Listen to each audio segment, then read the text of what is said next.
Hello,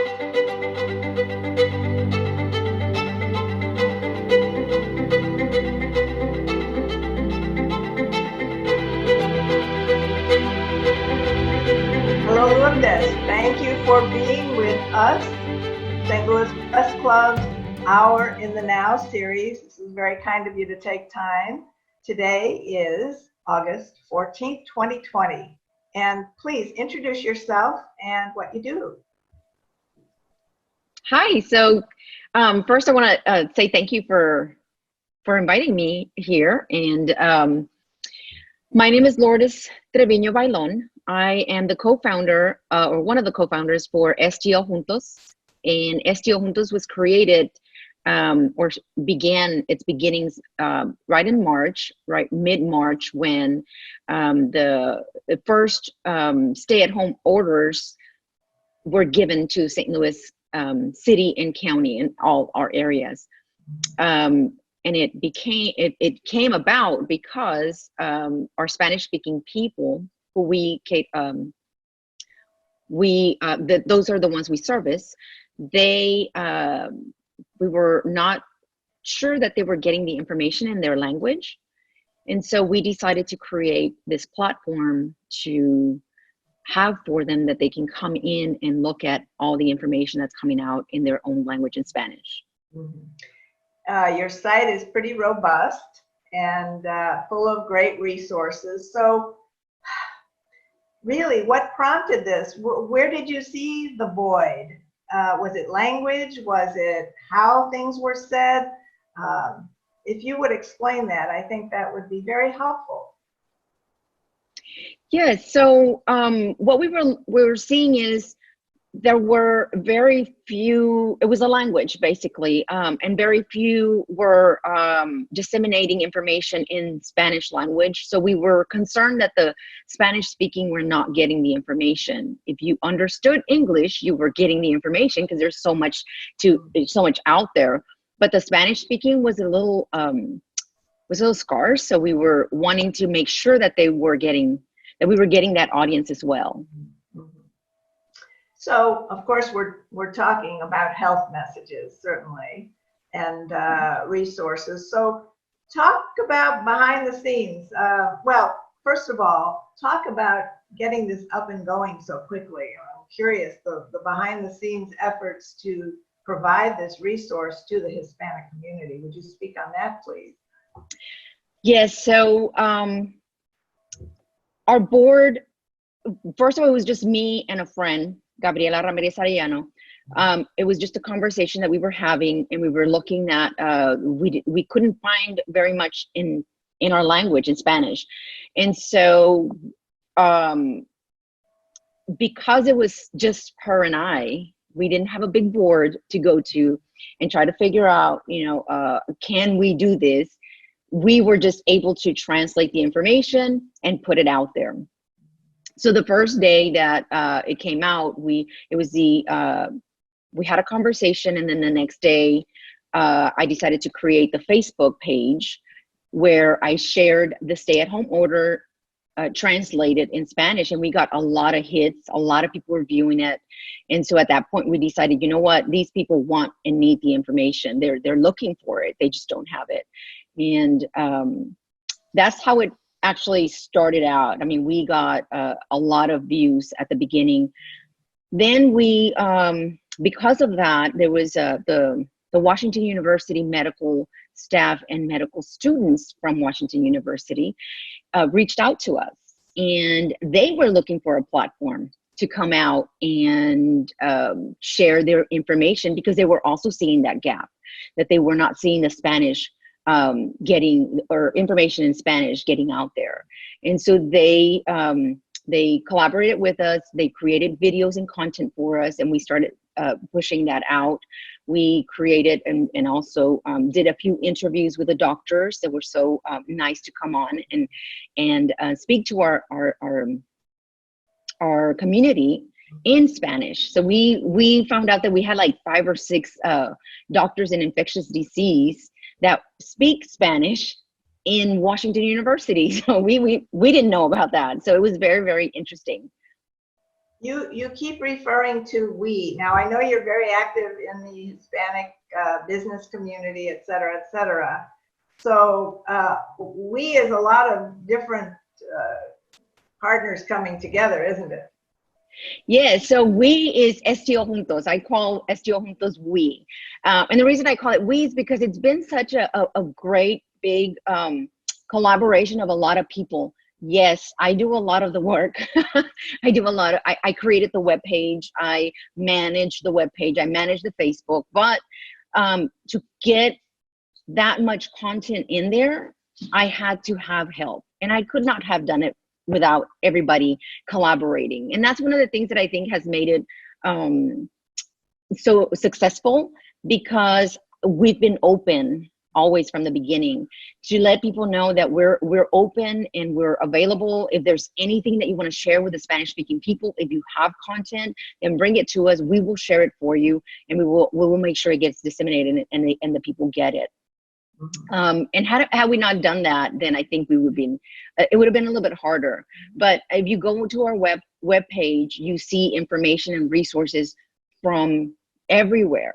So what I do is I go out there. There's a lot of resources in St. Louis, which is amazing, but they're all in English. Like all the information is in English. So my role is to go in there and translate whatever is not translated, and make sure that the information is all in Spanish, not just bilingual, because we do have a lot of information out there and a lot of web pages that are bilingual. And then when you click on something, it goes to English.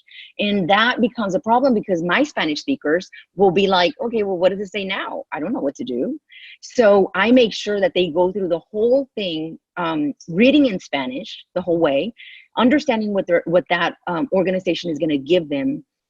The problem comes when they go and call the organization, or when they file the paperwork, right? Because now you have, okay, they're going to call me, and they're going to call me in English. So what do I do now? So then we also provide them with information from an organization. We try to pair them with LAMP, which is a free translation and free interpreters. So we always say, once you hit that point where there's nobody there, you can call LAMP. Or a lot of them also message us and say, hey, I called this organization and they're not helping me. They don't understand, or they don't have my language, or stuff like that. So we try to facilitate that. Try to either get them somebody speak Spanish, or call ourselves to the organization and say, hey, somebody's calling, they don't understand English. Can you help them? Oh yeah, let me get somebody in Spanish. And it happens, but you have to know what to say. And what happens with our community is that when they get to that point where people start speaking English to them, they kind of like panic maybe a little bit, and they don't know what they're saying, and they're afraid that they're not communicating correctly. So they just give up. And that's what we're trying to do, helping them not give up, and making sure that they are also able to take advantage of all those resources that are out there, just like everybody else. Yeah, you can see where people would retreat if they were embarrassed, or if they didn't understand and they were embarrassed, and then they stood by on the sidelines, neglecting themselves, which is a real problem. So it's good that you addressed that. Go back for a moment. LAMP, is that what you said? This agency? LAMP, LAMP. Oh, LAMP. Okay, I didn't hear the P. Yes, okay. Absolutely. So they would be a translation source, yes, for the community? Yes, so they offer free translations and interpretation, translation, and they can call for you whenever you have questions. Yeah, and that's a wonderful resource, and it's been around for a while. I know it's a very wonderful resource we have in the community. So what does our community, Hispanic community, look like? Where, what is it? What does it look like from different countries? Yes? So that's one of the things that we've been talking about in several other meetings. The Hispanic community is very diverse. So you have people from all over, right? And every country is a different culture. It's so interesting. Even that we're all Latinos, but we still communicate a little bit differently. Our role is to have the information in Spanish knowing that there are a lot of people in St. Louis that are Hispanic, Latino community, but they are bilingual and they do understand and speak the English. We cater, or we try to focus on those people that do not understand the English language. There's a lot of people that are comfortable speaking English and reading in English and getting all their resources that way, but many are not. We have right now 4 distribution sites. We have food distribution sites for children. We feed at least almost 1,000 children a week is what we've been doing. It's a 12-week program that we started, and most of the people there, 3 of our locations are all, most of them are Spanish speaking. We have one that's very diverse, and we have everything, every culture there, or every ethnicity, excuse me, ethnicity, but not, but the 3 of them are very much so Spanish speaking, and we're talking about Spanish speaking. So there's words that kind of are different in each of our languages, but for the most part, they understand most of the stuff that we speak, to them. But yes, it's a very diverse community. But again, the ones we serve are only Spanish speaking, and they either don't understand very well, or they understand very little, and they're more comfortable in the English. And they're young. They're all over. They're like from very young age to older age. So it's really amazing. It's not like, okay, well, the older generation, those are the ones that speak the Spanish and they don't understand English. No, not here. I mean, these are people that have just got here. They just came to the country, or they came from another place where it was predominantly where most people spoke the Spanish language. But here in St. Louis, you don't have that. And there's a great, the population is spread out over the region, yes? It's very spread out. So 2 of our locations for the distributions, and this is how we kind of figured out where they, how spread out they are. So we have 2 locations that are in Overland. That one is highly populated.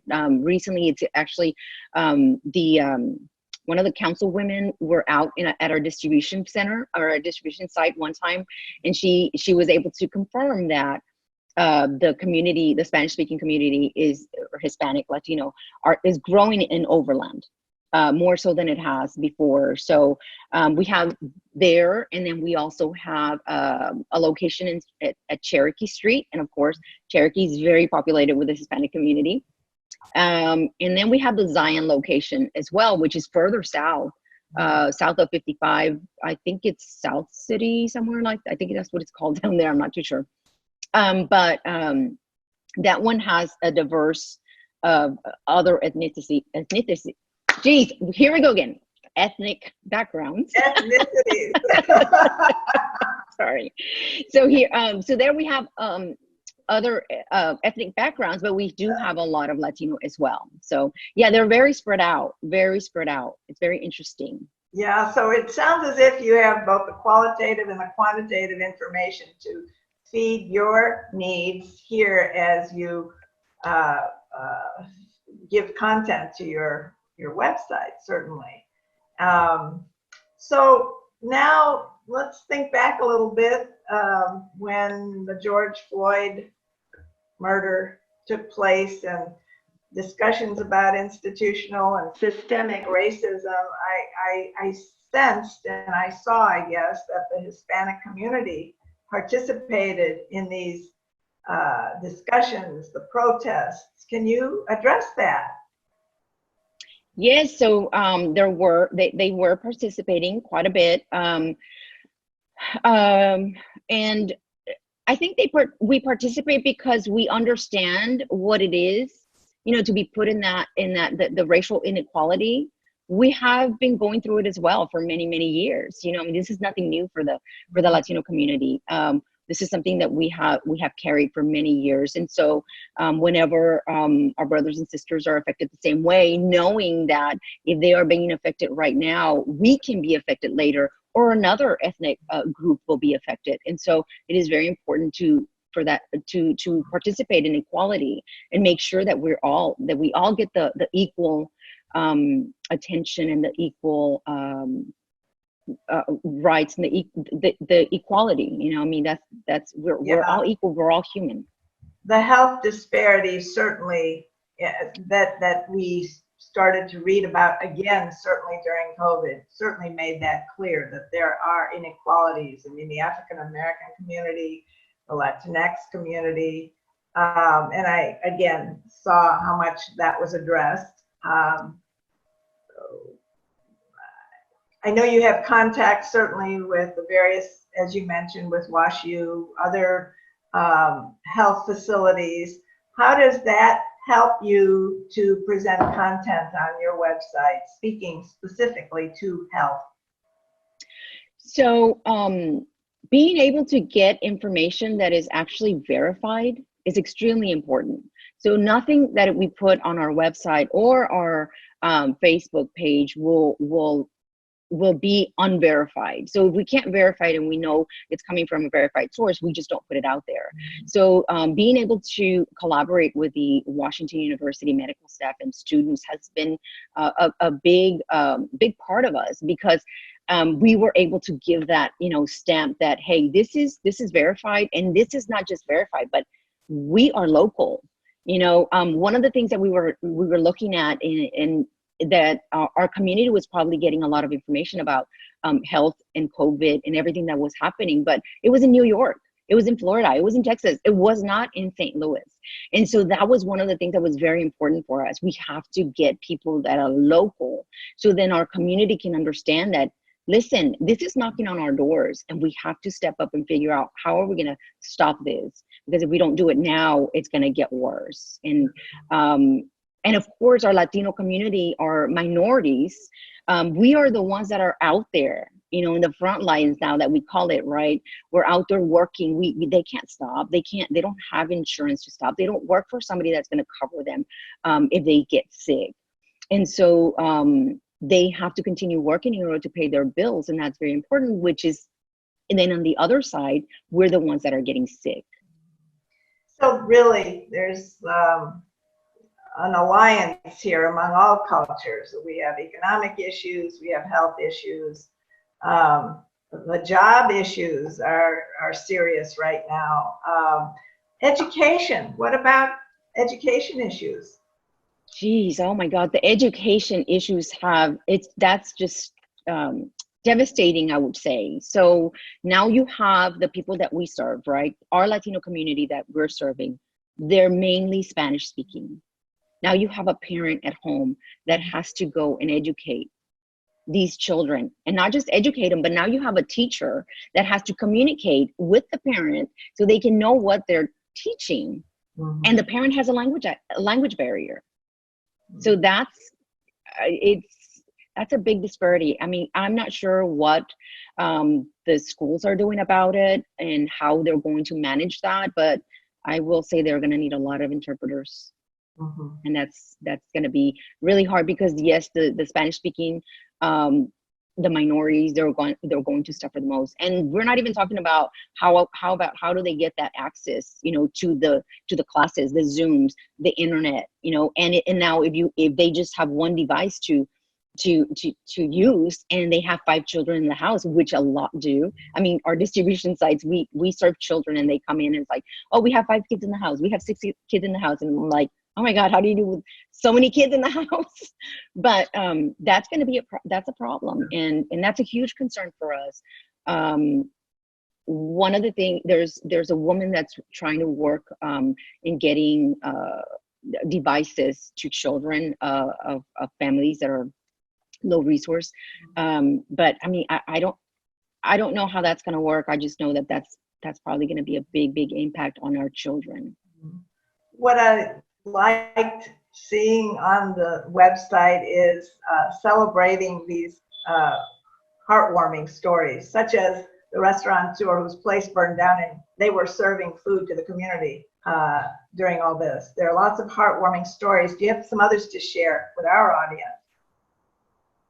Yeah, so one of our favorite ones is Taqueria Durango. So when we were reached out, we were we reached out to Appetite for Humanity to start these distributions. We needed to get some sites. And of course, me and my co-founder, and then we have the board member now. We're just a small, it's just a couple of us. I do a lot of the work because I have the time. And so I had to reach out to other organizations. One of the organizations we reached out to was Latinos en Acción, Leticia Sites, who was able to connect me with other organizations or businesses that were willing to do these distribution sites for us.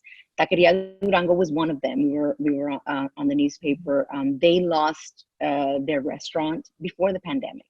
I'm sure a lot of you have read the story, but it's an incredible story. They lost their restaurant, and then they tried to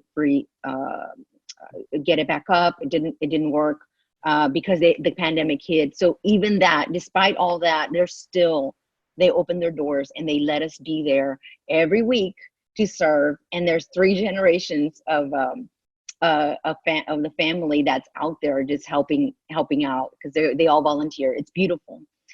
So then we have Zion Church. They are a couple pastors. They pastor 2 different churches here in the St. Louis area, Spanish speaking.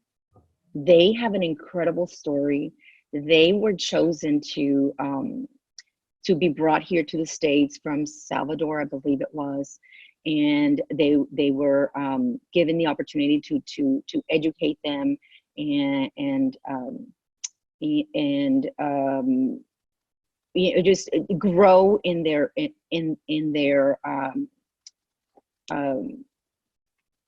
not religion, but in their spirit, their faith. Sorry. Yeah. So in their faith, they were given that opportunity, and they had a vision for them. And now they are at head of I think one of them is the Trinity Church, and the other one is the United Methodist Church. And they help a lot of organizations in Latin America as well as here. So they have several.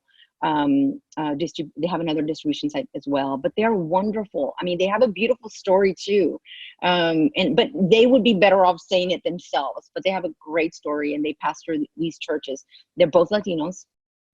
I don't think many people know about them, but they have an incredible story. And then we have Cherokee Street, who opened up for us as well. I mean, the people there are amazing. Every week that we go there, Minerva Lopez gives us a little snack for us. So the volunteers are always super happy to go over there.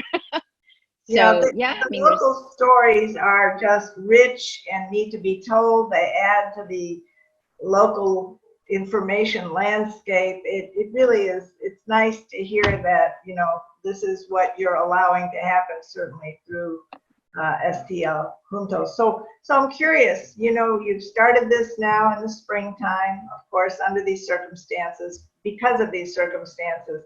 So I imagine the news is still blanketing the universe with regard to this pandemic, and we have a ways to go, and it appears your services, your resources will be needed for a long time. So you're setting out to do that. Yes, you're preparing. Absolutely. I just hope that my husband keeps supporting me in this, because as I don't know how people do it. Like, I am not a Wonder Woman. I can only do so much, and I lack in other areas because I'm doing so much with STL Juntos.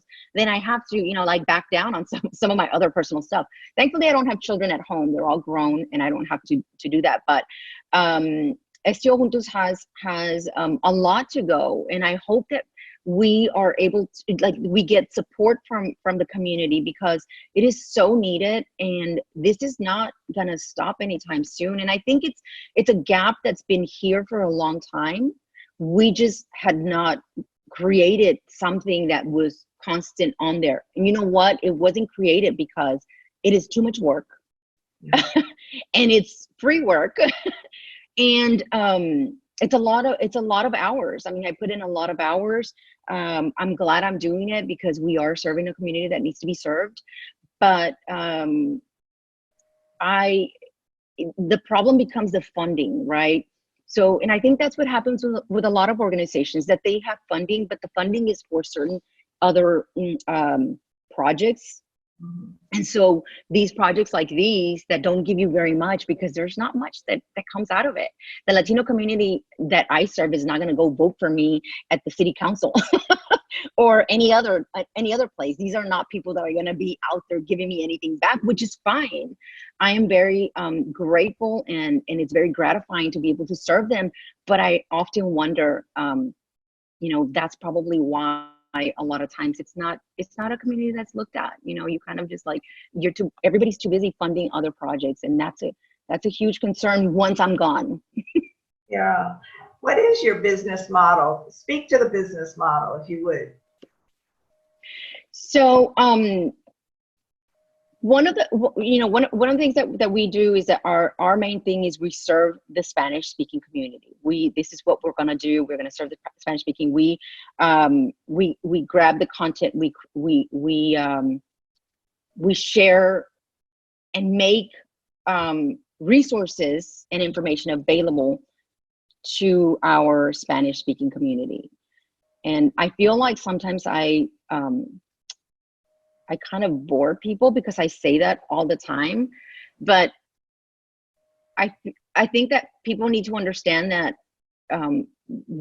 St. Louis has so many resources, incredible resources, that a lot of communities like the one we serve are not able to take advantage. So that is our main thing, bring these resources to these people, making sure that that they are also able to take advantage of them.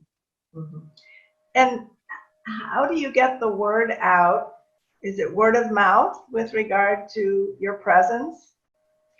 So one of the things that's hard and we are aware of is that not everybody has a Facebook, right? So since we started the food distributions, we do a lot of lives. We talk to the people when we're there.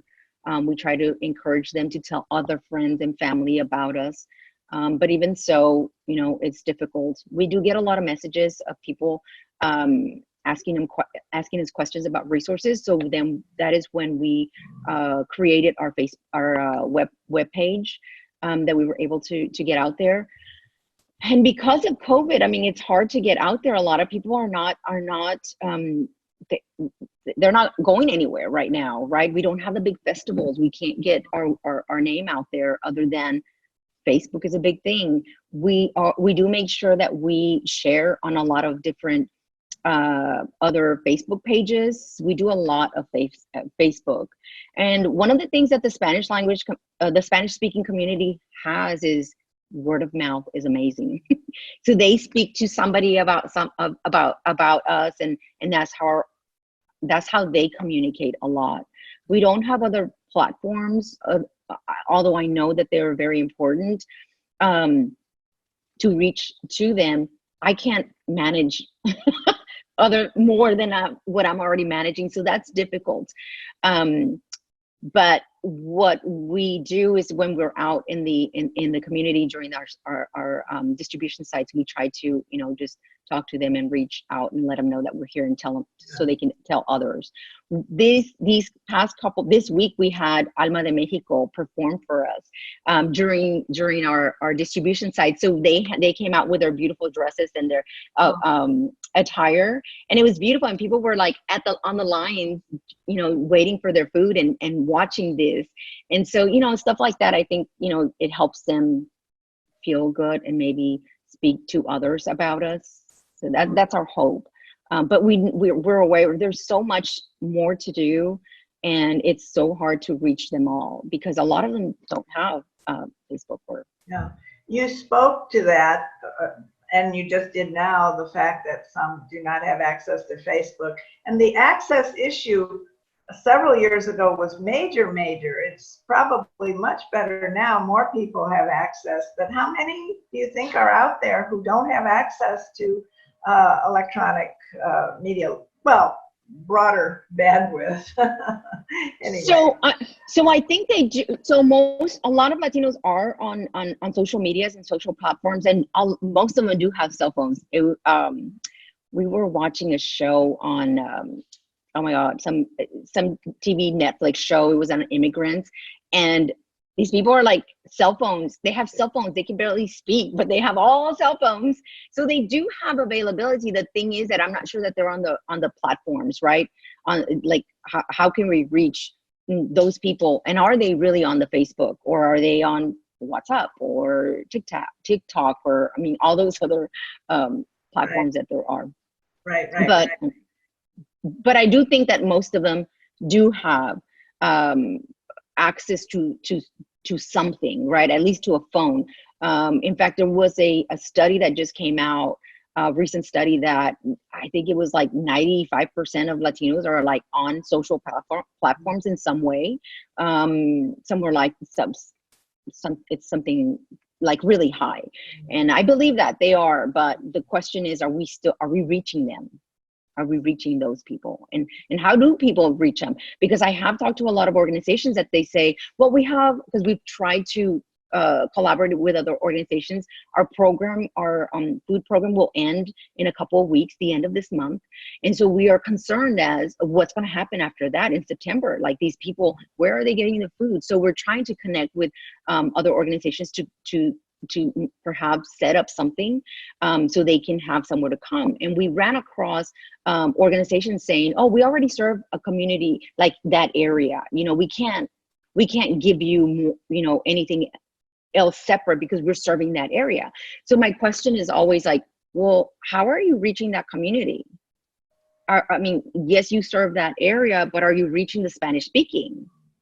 That's my biggest concern, right? So, I mean, Lourdes, you're asking questions, and that's so important. You have to keep asking those questions. I know you're going to survive because you're performing such a wonderful service. My hat's off to you, really, and to your co-founder. It's a wonderful endeavor. The Hispanic community is rich because of it. So we'll all hope together that we can see sun at the other side. Definitely. because of all this help. But on behalf of the St. Louis Press Club, thank you very much for your time, for your insights, and for all the work you're doing. We appreciate having you. Thank you so much. Thank you.